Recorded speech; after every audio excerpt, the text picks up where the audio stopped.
The purpose of regional events is going beyond just having a strong network among your peers. But what we try to do is invite young professionals, graduate students, undergraduates, all by city, so that you can really network and meet people who might help you in the future for your career as well. And we also bring together all of the campuses in a think tank, which we call the President's Circle. And this was our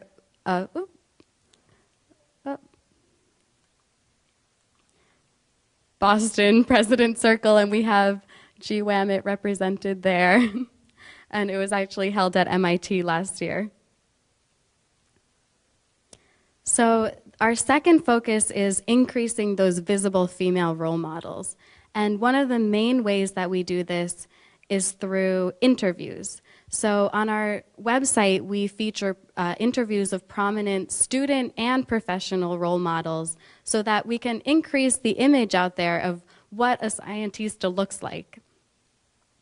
In addition to that, we're also trying to create a social change through social media. And we have an active Facebook page where we post memes that highlight women throughout history, like Admiral Grace Hopper and Rita Levi-Montalcini, and we did a series on all of the female Nobel laureates. And through these awareness campaigns, a lot of women who hadn't ever heard of these scientists are being educated, and now they have more role models to inspire them to stick with their career. We also try to do more clever, funny memes like this one of Dr. Lisa Randall, which is a pun on pictures of today. And we also try to offer online resources that are going to be valuable for the aspiring Scientista. So we feature articles to help you with your education, advice articles about how to do well in class, career articles about how to network, for example, or how to use LinkedIn. And we also have a lifestyle section, which is actually one of our most read tabs, which features articles like what to wear to lab, or what books to read, and more fun stuff that a lot of the times is just not really addressed in science communities. We also just started a new program, which I'm really excited about, which is Scientista Office Hours. We just had our first one yesterday, and these are live chats where anybody can just go to our website and post questions, and we invite a prominent speaker, professor, a professional to come on the air and answer those questions for you. So yesterday we had one with Dr. Sujata Bhatia, and it was really great. If you want to check it out, all of them are videotaped and recorded and posted back on our website. And we're also always trying to come up with new ways to empower women to really help you at any point in your science career. So we have a homework help room, and we're always looking to add new features to our website. So the Scientista Foundation is working on expanding all the time, and we're very focused on networking. And Christina is going to take over and give you the second part of the talk, which is some tips for how you can network better. Thank you. So I think Julia gave you a pretty nice overview of what we do, but I'm going to get into more specifically why it's really important for you to be networking right now and not waiting until after you graduate. So I just want to say that in the Scientista Foundation, we really try to help you do that by connecting you to other women in science in your school and in your region. Okay, so the value of a network. Why is it important for you as a scientist to be in a network? Well, science is, like most professions today, not done in isolation. You need to have other people around you to help you conduct your research. So I'm going to give you 3 key reasons why it's important to have a really strong network if you're a scientist.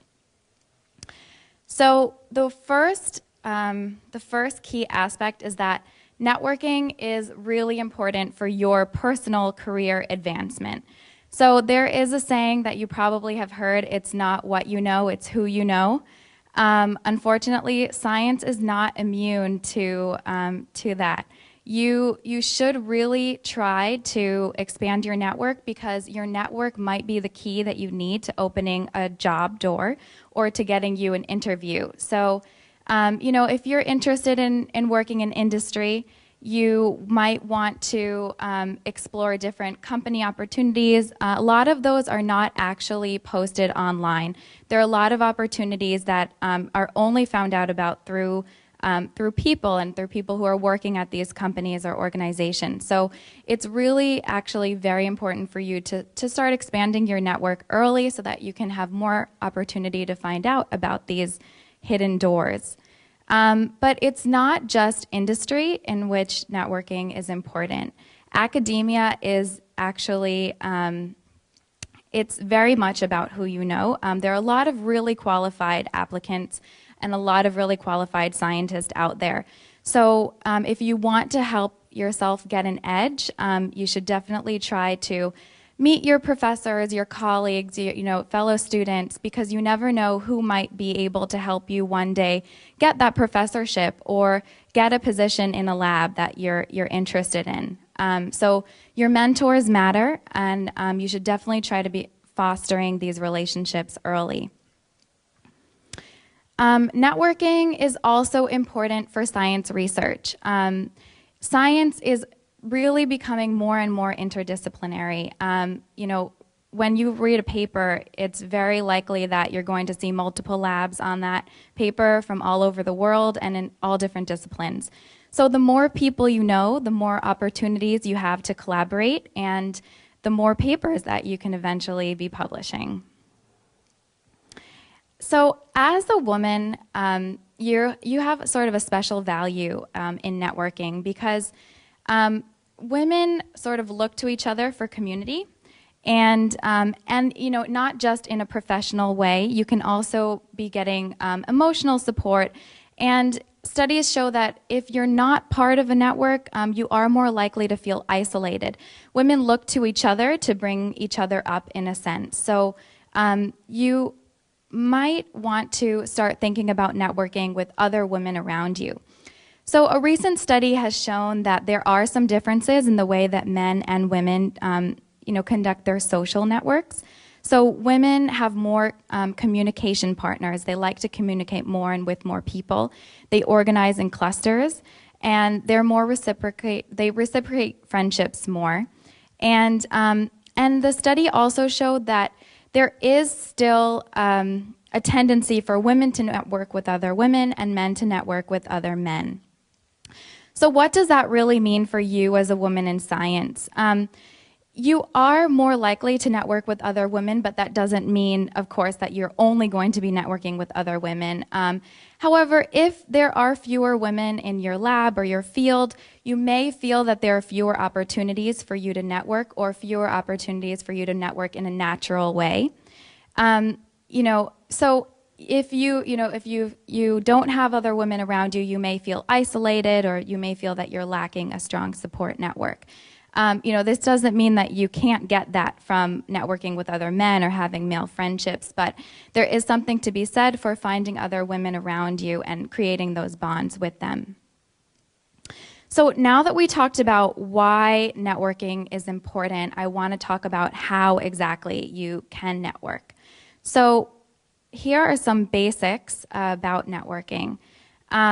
If the most obvious way is probably to join a professional organization. There are a lot of them. Every field has one. So, you can just Google or look to see what organizations are in your field that you can become a part of. Another really great way to network in this day and age is using social media. So LinkedIn, I think, is underappreciated in the sciences, but it's a great way to get your name out there and to connect you with potential employers. Some useful tips for your LinkedIn profiles is always keep them updated. So if you're changing labs, update that, and include a lot of information, so pictures tend to do better, and make sure you have an updated picture. Include your skill sets, and ask people around you to endorse your skills. Another way that you can really connect with other people is through Facebook, although it's mostly used for social interactions. You can definitely still follow companies. And the same thing with Twitter. It's a great way to follow a company. If you're interested in going into industry, you can follow them on Twitter, see what they're tweeting about, what research are they doing. Definitely also, if you should always have the right material. So if you have a business card available, not everyone does this, but it doesn't hurt because you don't know when you might meet someone who might want to hire you. Always make sure that your resume is up to date as well. Conferences are a really great way to meet other people, especially in your field. You can meet people who you would never have met otherwise, probably from across the nation or in another country. Always attend your lab events, but in addition to the usual things like journal club, it's actually really great to socialize with the other members of your lab and other people on your floor, because those social networks actually can ultimately lead to professional networks as well. And tap into your women's networks like the Scientista Foundation or GWAMIT. Okay, so you're probably thinking that all sounds really great, but I'm so busy, I'm a graduate student, I don't have time to network. And definitely understand that. However, I do think that networking should be a priority for you, almost as important as doing your research, because it's that beneficial. So one thing you can do if you don't have the time to get away to go to a conference is just network with the people around you, your professors. Make sure that you're going out of your way to create bonds with your professors or other PIs. Also, your own classmates, your lab mates, your postdocs, try to really foster bonds with these people, because they will one day be your colleagues. They will one day be the people you might be collaborating on papers with. And attend all of your school events. A lot of times schools will offer career fairs, or they'll invite companies to come in. Make it a priority to attend those events and try to really network with the recruiters. So other opportunities at your school, of course, are clubs, just like GWAMIT. Okay, so networking, it can be very difficult because it's about selling you. So you are the product. You have to remember that it's okay to brag a little bit, and sometimes women do have more of a problem with this than men do. It doesn't come as naturally, whether it's genetic or not. However, some tips are, just remember to speak confidently, have good posture, stand straight, look people in the eye when you're talking to them to convey confidence and trust. And like I said, don't be afraid to promote yourself. This is part of your job. So you have to be okay with that. Expand your comfort zone and go outside of your boundaries. Make those connections, even if you're shy at first, and make sure that your thoughts are being heard, whether it's in lab or at a conference. It's always better to speak up if you have the chance. So what are some things that you can do right now, today? Well, you can start out by joining our mailing list and finding out about regional events. You're all in GWAMIT and attending this conference, so I think that's a great start as well. You can join our LinkedIn group, follow us on Twitter and Facebook to get tips, and you can also just turn around and meet your neighbor right now and today. So, so that pretty much concludes our talk. We were really honored and grateful to be here today, and we hope to hear from you. So connect with us, email us, tweet at us, and thanks so much.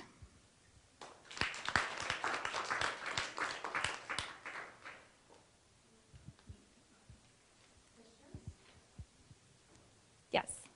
I was curious when you were talking. Well, three things. One, I don't know if you're local here. I've been involved all 6 years, and now will be this time here at the Cambridge Science Festival. I was Oh. wondering if you guys will have a table or representation, because I often have many parents, or especially daughters, who are looking for, I mean, a lot of the sponsors, they're very nice people, but a lot of them are guys. So, Right. you know what I mean. Yeah. It's just nice to have some female representation. Yeah. The sponsors, it's coming up from the 12th to the 21st here. Oh, that's. Over at Harvard, MIT, it's all over in Cambridge stuff, just to let you know, guys know.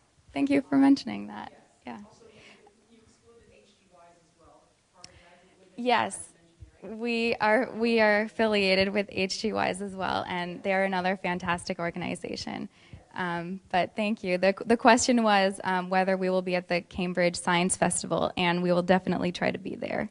So, thank you. Tell you enough, because I get a lot of feedback from parents. Also, I'm often a mentor to things like Hack Harvard, Hack MIT, three-day startups. I'm going to be a mentor to the three-day startups coming up at Tufts Medical School. I'm a computer scientist, but because there's the intersection of technology and science, you get invited to a lot of events. I would recommend that you help not only do the regular corporate stuff or like lab stuff, but take advantage of the new Harvard Innovation Lab. I would like to see more science, well, women in general at hackathons, and certainly bringing their science skills, because it's a wonderful way to network. Because you definitely need people who are like outside your, people you never think could help your career. Yeah. Because they're not your, could be postdocs sitting next to a freshman, somebody from divinity school sitting next to somebody from law school, somebody from science. You think like, and then you do something really wonderful. And also you learn presentations, so you get over your fear of public speaking. You have to give talks. So I was glad to see. I was just at the Harvard Innovation talk too. So it's good for the students to get used to that, overcome your fear. Yeah, that's fantastic advice. Thank you. You're welcome. Any other questions? Yes. So I guess, in addition to networking, what do you all think about advocating for institutional changes? I mean, there's a lot of institutional barriers for women in science, and what can we do? Or do you have any advice for us going forward to try and address some of these things? Or is that something the Scientista Foundation is interested in? Yeah, definitely. So the question was, in addition to networking, what do we think about all of the institutional barriers for women in STEM? That's definitely something that we talk about a lot at the Scientista Foundation, and it's one of our goals for the President's Circle. We think that if we can really unify the students' voice and have all women in science as undergraduates and graduates come together, then we can definitely start having a voice and tackling these issues and approaching government and trying to get some institutional changes. I know we're definitely advocates for increased daycare and split joint tenure tracks and a lot of these changes that we hope to see happen in the future as well. So my idea is like, actually my biggest concern is like, how we're gonna get women to get into science before they get into college. So are you planning on having like outreach programs to high schools? Yes. So the question was, how are we planning to help women before they get into college? And we actually are starting a pilot program for high school students, which is called Scientet. And we have done it at a couple of schools in the New York area this past year, and we're looking to expand in the coming years. So it's a similar idea where we have clubs for girls and to talk about science, and but at the high school level. I'll let Julia talk about another initiative. Yeah, in addition to that, we are happy to announce that we gave our first scholarship called the Future Scientista Award to a high school student who went on to Intel, and we definitely think that that could be a really good way to encourage high school students, and are hoping with increased funding we can offer more scholarships to younger students as well. I have a second question. So can you please talk about like the organization of like your organization, how it's working, you need volunteers, how you do the connections and stuff like that? Sure. So the question was about the Scientista Foundation organization and how we're run. So Christina and I are currently the only two full-time, but we also volunteer our time at the moment. We're applying for 501c3 for a lot of our initiatives, and we're actually recently looking to relaunch as a social enterprise for our web component, because we really want to be able to flesh it out and expand and offer a lot of really valuable resources. We have hundreds of volunteers, so if you ever want to get involved, we are always looking for regional directors, campus directors, people to help organize events, and programmers. So if any of you like building websites, definitely send me an email. But yeah, does that answer your question? Okay, great.